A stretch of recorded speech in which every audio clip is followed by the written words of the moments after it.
Bonjour à toutes et à tous, c'est Monsieur Boucher qui va vous présenter dans cette vidéo les différentes d'autres techniques de sommation. Sommation utilisant encore une fois les sommes usuelles comme les cas carrés, comme la somme des géométriques, mais avec plusieurs astuces techniques qui sont bonnes à connaître et à savoir.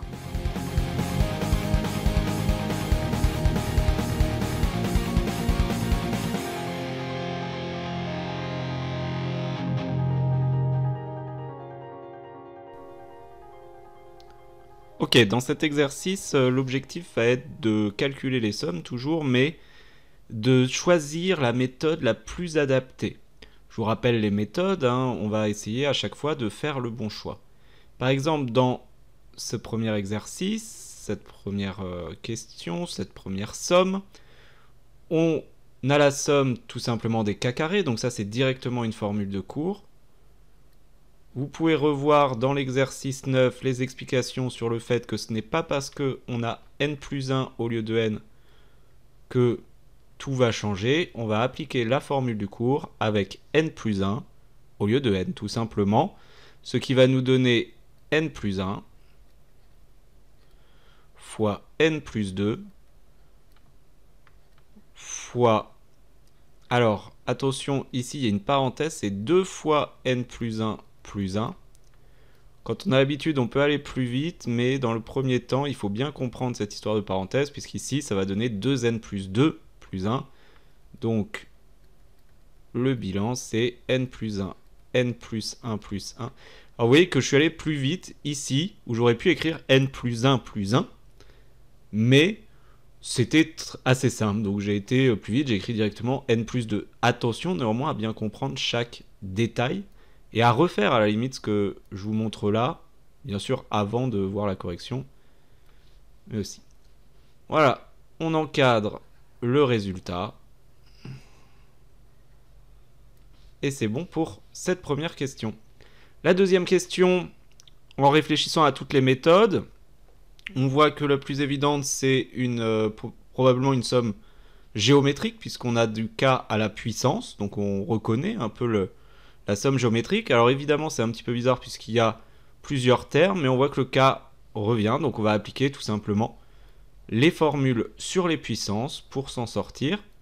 Donc la somme, alors pendant qu'on est en train d'écrire, on va essayer de réfléchir un petit peu aux différents objets qu'on a. On a 4 puissance k fois 8 puissance k, ce qui peut se mettre ensemble puisque la puissance est la même. Et on a en bas 2 puissance 2k plus 1, ce qui ne peut pas aller avec ce qui est en haut, puisque la puissance n'est pas la même. Mais on sait que le plus 1 va nous permettre de multiplier par 2, que le 2 puissance 2k va permettre, il faut juste le faire dans le bon ordre. On va avoir la somme de k égale à 0 à n, 4 fois 8, 32 puissance k, divisé par 2, fois 2 puissance 2k, donc 4 puissance k. Attention à ne pas simplifier, puisque 32 puissance k, ce n'est pas 32 divisé par 2 à la puissance k. Le 2 ici est tout seul. Donc, on va le sortir, 1 demi, et on va utiliser 32 sur 4 à la puissance k. Une petite remarque, si on avait réfléchi en amont, ou qu'on l'avait vu en amont, on aurait pu voir que 2 puissance 2 va donner 4 puissance 4 et donc va se simplifier, ce qui évite ici d'avoir à refaire la simplification, 32 divisé par 4 qui fait 8. Donc on a 1 demi fois la somme de k égale 0 à n des 8 puissance k. Et là on va appliquer la formule directement, 1 demi fois 1 moins 8 puissance n plus 1 sur 1 moins 8. On peut laisser comme ceci, ou on peut légèrement simplifier avec ici la valeur de moins 7. Donc on va avoir 1 sur 14, et toujours l'astuce, le moins, au lieu de mettre un moins, on va mettre 8 puissance n plus 1 moins 1. C'est-à-dire qu'on a pris l'opposé de ce qui était au numérateur. Pour la somme numéro 3, on a aussi la même dans l'exercice 9. Il ne faut pas se faire avoir, il faut ici développer et ne pas se dire qu'on a un produit. On va tomber sur des sommes de k carré, des sommes de k.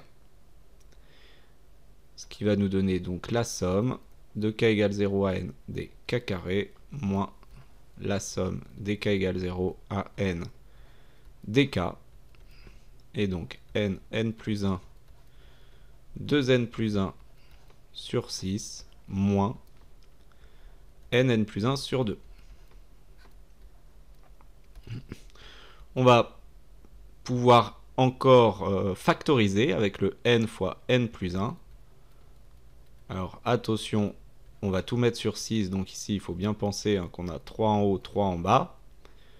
Et on a du coup 2n plus 1 moins 3 qui reste le 3 du haut, puisque le 3 du bas se multiplie avec le 2 pour donner le 6, c'est mettre au même dénominateur, évidemment. Et donc, on va avoir n fois n plus 1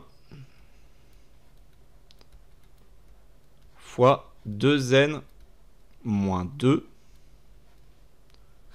sur 6. Alors on pourrait se dire que c'est fini, mais on peut encore simplifier, puisque le 2 ici, eh bien on peut le mettre en facteur, le sortir et le simplifier avec le 6, qui va nous laisser n plus 1, n moins 1 sur 3. C'est anecdotique, mais parfois, en réussissant une simplification, alors proposée ou non d'ailleurs par l'énoncé, parfois il faut que vous trouviez qu'il y ait une simplification sans la voir, eh bien ça va vous permettre de vous débloquer, ce qui n'est pas toujours facile sinon. Alors dans la question 4, on pourrait faire de la même façon, développer, puisque ça donnerait du k carré, du 16k et du 16 tout simplement. Toutes ces sommes-là, on sait les calculer. Ça a demandé beaucoup de calculs. Ici, il y a une méthode qui est beaucoup plus simple, puisqu'en fait, on voit que on part de 0. Si on écrivait cette somme, ce serait 0, plus finalement, quand k vaut 4, on a 0 au carré, plus 1 au carré, plus 2 au carré, etc. Et on va jusqu'à n plus 4 moins 4, donc c'est-à-dire n au carré. Ceci est du coup en fait la somme des k carrés avec un changement d'indice, j égale k moins 4. En posant ce changement d'indice, donc tout ça est évidemment du brouillon, on obtient que j va aller de 0, de 4 moins 4, 0, à n plus 4 moins 4 n des j au carré, puisque le k moins 4 est transformé en j. J'attire votre attention que lors d'un changement d'indice, il faut évidemment que tous les indices soient changés. On ne peut pas avoir du k et du j dans la même somme, sinon on ne comprend plus ce qu'on fait. Une fois qu'on a ça, eh bien on a bien sûr n fois n plus 1 fois 2n plus 1 sur 6. On retrouve la fameuse formule qu'on a vue tout à l'heure à la question d'avant et puis même à la première question. La cinquième somme est intéressante, racine de k plus 1 moins racine de k. Quand on évalue toutes les méthodes, on remarque que ce ne peut pas être une somme géométrique, ça ne peut pas être la somme des k carrés, la somme des k, puisque on ne peut pas passer au carré à l'intérieur d'une somme. Et ce n'est pas un binôme de Newton, donc il n'y a plus qu'une solution. En fait, quand vous êtes bloqué, qu'on vous demande de trouver le résultat d'une somme et qu'il y a apparemment zéro solution, et ben il en reste une, c'est les sommes télescopiques. Ici, c'est évident, puisqu'on a bien la formule uk plus 1 moins uk. Donc là, on a pour la question 5, somme, alors ça allait de 1 à n,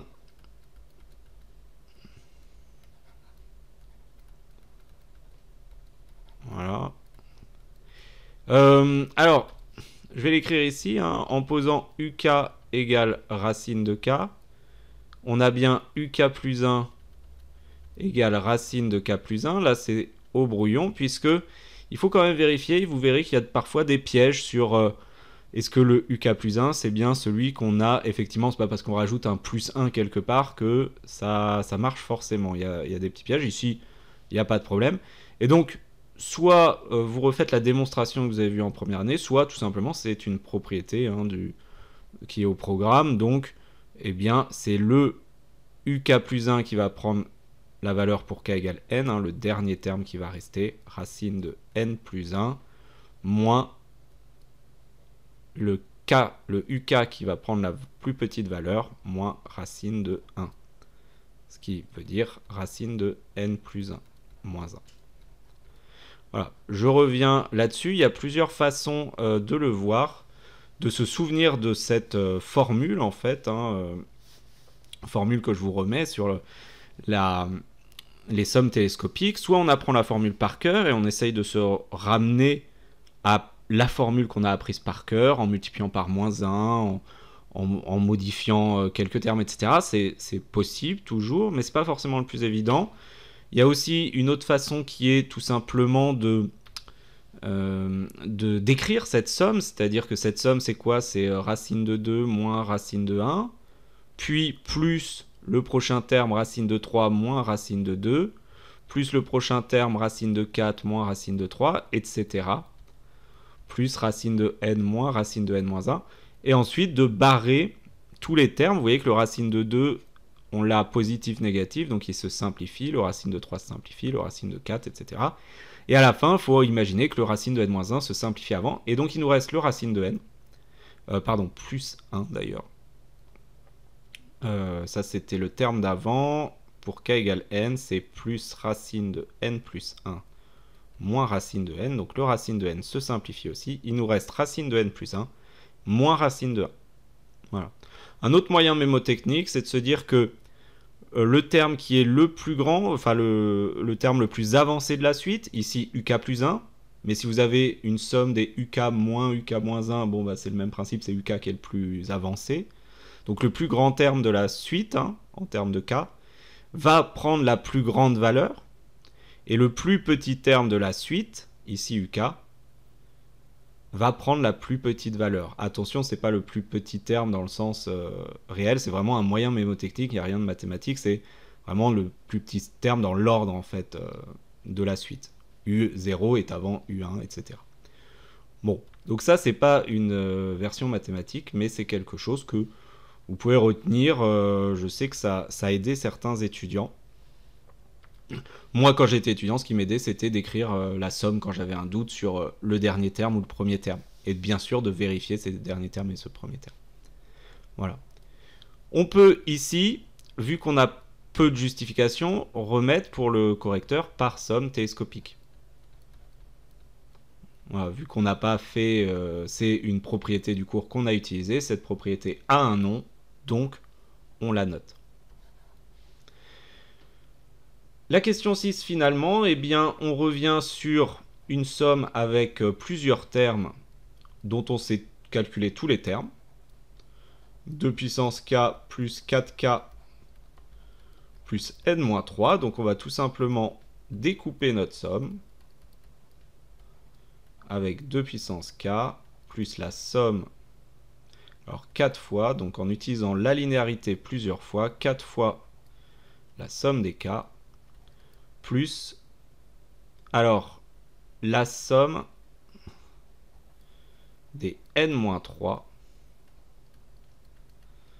On va en parler tout de suite. Donc, ça va nous donner la somme des 2 puissance k, 1 moins 2 puissance n plus 1 sur 1 moins 2, plus 4 fois n plus 1 sur 2, plus n plus 1 fois n-3. Ce qu'il faut voir ici, c'est qu'en fait, notre somme des n-3, eh bien, elle ne dépend pas de k. Donc on peut la sortir, en fait, on additionne plein de fois le même nombre.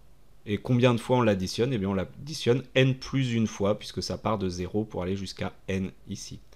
Donc on a n plus une fois le nombre n-3. Donc ça fait partie également des sommes usuelles à bien retenir, c'est la somme des 1, en fait, auquel on a linéarisé devant le terme qui ne dépendait pas de k. Voilà, on peut faire des petites simplifications. Ici, en fait, comme on a moins 1 en bas, ça va nous donner 2 puissance n plus 1 moins 1. Ici, on peut simplifier avec le 2 fois n plus 1.